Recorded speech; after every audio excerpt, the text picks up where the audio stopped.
আরে মামি একই অবস্থা ঘর দুয়ারের।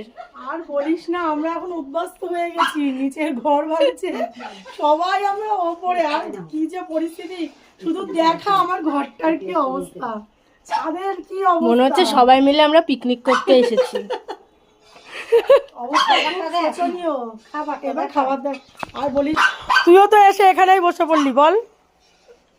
আর ওই যে দেখো কি অবস্থা। আরে আর এই জন্য আমাদের কাছে কোনো রান্না বান্না হয়নি, হোটেল থেকেই খাবার এসছে, ধাবা থেকে। আমার বড়মশাই নিয়ে উল্লাস ধাবা থেকে খাবার এসছে। কি কি এসছে দেখাচ্ছি। এই যে ডাল, এই যে ভাত, এখানে হচ্ছে মানে 7টা প্যাকেট, 7 জন মানুষ বলে 7 প্যাকেটই ভাত নিয়ে এসছে। আমরা যেন কত ভাত খাই, রাক্ষস মনে করলাম আমাদের। যাই হোক, এটা সোয়াবিনের তরকারি। এটা কি, এটা কি? আচ্ছা, এটা সোয়াবিনের তরকারি, এটা চাটনি, এটা পাঁপড়। আচ্ছা, মাছের কাঁটা পড়ে আছে, এটা ও আরও খেয়ে নিয়েছে। আর সঙ্গে কি আছে? আচ্ছা, ডিমের অমলেট আছে। আর স্যালাড আছে কোথায় মা? ওই যে ওটা খোলো খোলো।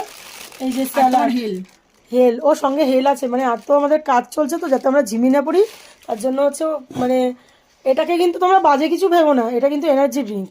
আবার এখানে কি আছে? ও বাবা, আবার ভাতও আছে। মানে আমরা কত খাই ভাবো, কত কিছু নিয়ে এসছে তোমার ভাই, মানে প্রচুর খাওয়ার জন্য নিয়ে এসছে আমাদের।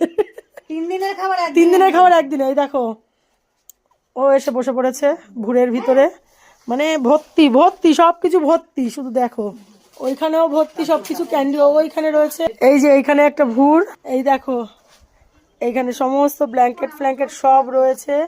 ওইখানের অবস্থা দেখো, মানে ঘর দোয়ার ভাঙলে কি হয়, ভর্তি। দেখো এসিটার কি অবস্থা ওখানে, মানে অবস্থা খুব শোচনীয় বন্ধুরা আমাদের। এখানে তো মিঠু আর ভুতু দুজনেই আছে। এই যে মানে আমার এখন সত্যি কথা বলতে কান্না পাচ্ছে দেখে, যে কবে দিনে এগুলো ঠিক হবে। রাজুপতি খাও খাও খাও। যা অবস্থায় 2 দিন এত ভাঙচুর হচ্ছে, মানে রান্নাঘরের অবস্থাও খুব খারাপ, রান্না করার মতন অবস্থা নেই। ওই জন্য 2 দিন বাপের বাড়ি, ঝুম্পাদির বাড়ি, শেষদির বাড়ি, মিলিদের ধাবা, এখান থেকেই খাবার দাবার আসবে, কিচ্ছু করার নেই। এদিক দিয়ে ছুটি না হলে ওদিক দিয়ে ছুটি, মানে রান্নার ছুটি কিন্তু কাজের ছুটি নেই। এই কাজ যে কতদিনে বন্ধুরা করে উঠবো তার কোনো ঠিক ঠিকানা নেই। এদিকে মেয়ের পরীক্ষা। তো চলো বন্ধুরা, আজকে মানে কি বলবো, দুঃখ লাগছে, আবার রান্না করতে হবে। যাই হোক, চলো বন্ধুরা, আজকে এখানেই শেষ করছি। চলো টাটা। ভালো লাগলে একটু লাইক কমেন্ট শেয়ার করো। কিভাবে কাজগুলো করবো একটু অ্যাডভাইস দিও আমাকে। চলো টাটা।